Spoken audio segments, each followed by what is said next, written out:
Wondering if you should watch this video? Surgery is just one tool. It's time to put the other tools in the toolbox because it's your body, your health, your life. Do any of the next four situations sound like you before or even after having surgery? I quit a diet when I make mistakes or when I don't lose enough weight, thinking I'll never do anything right.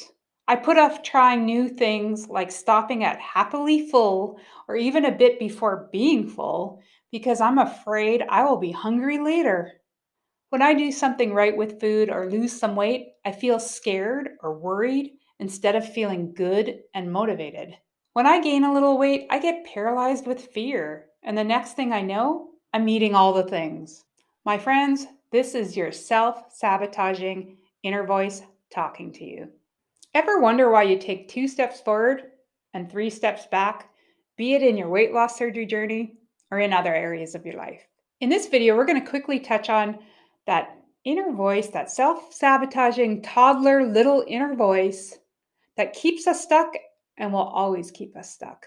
If you stick around to the end, I'll let you know how you can access a link to give you more information about a masterclass regarding self sabotage, where you can go deeper and understand, how can I go from self-sabotaging behavior to self-control behavior?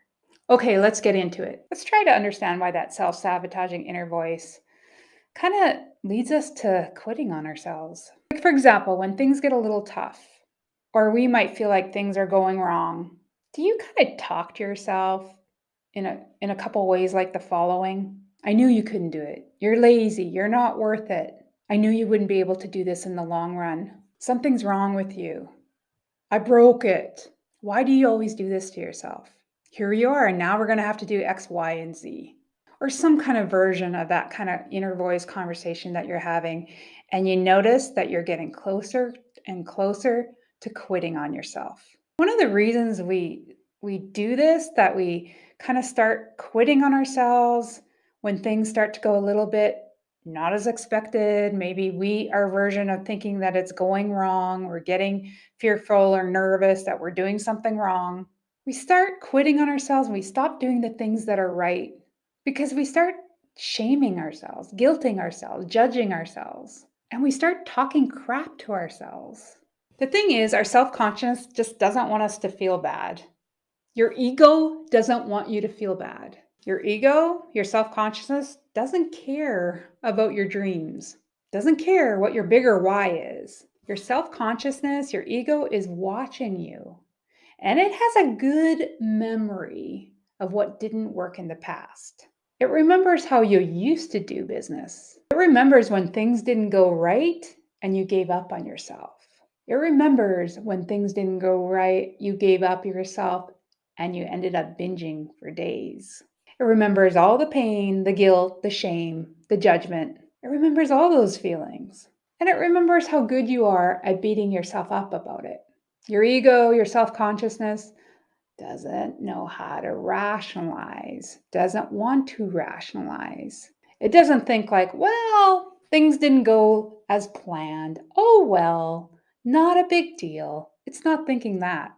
It's not thinking, oh, this might be a little hard. It isn't meant to be a straight line. It's a journey of self-discovery.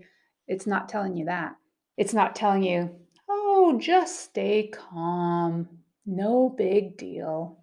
It's not saying, now stop talking so bad about yourself and to yourself. It's not saying, hey, here's some uplifting advice for you. It's not saying, oh, it's not so bad. You can learn from this. Not a problem. Keep moving forward. It's not saying, it's okay. It's okay. No, your inner voice, your little toddler voice in your head, when things aren't going really well, your ego, your self-consciousness is saying the following. Hey, I don't want to hurt anymore. I don't want to do what you did before. I don't want to feel that way. That little voice likes to look for the easy way out. It's going to tell you, this plan is bad because it makes you feel bad. It's going to make you feel bad. It's going to make you feel worse. And that ego, that self-conscious is going to start sending you more and more signals. And you're going to start believing your own garbage. This is what happens when self-sabotage starts and the thoughts of quitting starts entering your brain. This is your inner child getting really scared. This is our crappy brain, our anxious brain, who wants to feel better now, is kicking and screaming, and will do whatever it takes to feel better. This is where chocolate in your brain is the only answer to making you feel better. This is where you're going to start to tell yourself, don't worry, we'll indulge later. Late night snacking all night long. You'll be okay. We won't have to feel bad. Think about like that irate child being told that they need to go to bed and they don't want to go to bed. Your inner child doesn't want to feel bad, doesn't want to do what your adult voice is telling you, and it's going kicking and screaming. However, this is where your adult self needs to step in and take charge. You have to remember we make mistakes, and that is okay. Mistakes is where we learn. Your inner child has to learn that it's okay to make mistakes. It's not a big deal. We're going to handle it. Don't quit trying because you are allowing your toddler brain, your inner child self, to take control. You need to learn how to keep going and have your own back so that you can keep moving forward. The first thing you need to figure out is, am I someone who tends to beat themselves up when I'm not perfect or when things don't go right? Or when I assume things aren't going right, like comparing myself to strangers. If I am that person and I'm subject to self-sabotage, I really need to learn what self-sabotage is, why it derails me, not just in my weight loss journey, but also in other areas of life. I need to figure out what are my limiting beliefs that's keeping me stuck, that's holding me back.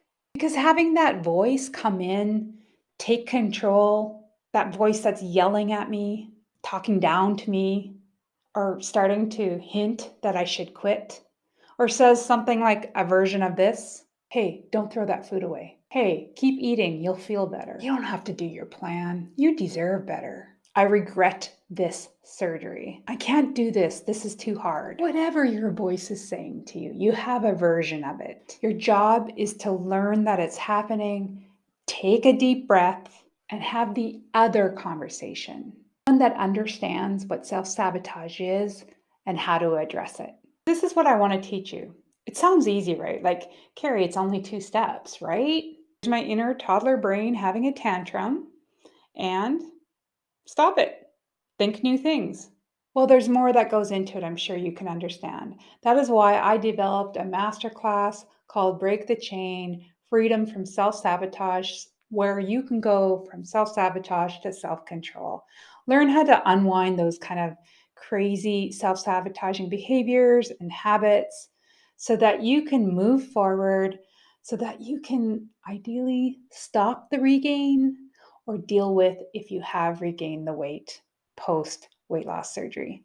It really is time to have a louder inner voice that supports you and moves you forward. I don't want you to go backwards. Don't you want this? Check out the description box below with that masterclass link and decide if you want to stop self-sabotaging yourself so that you can have and live the best life. Also, jump into these next videos on this topic.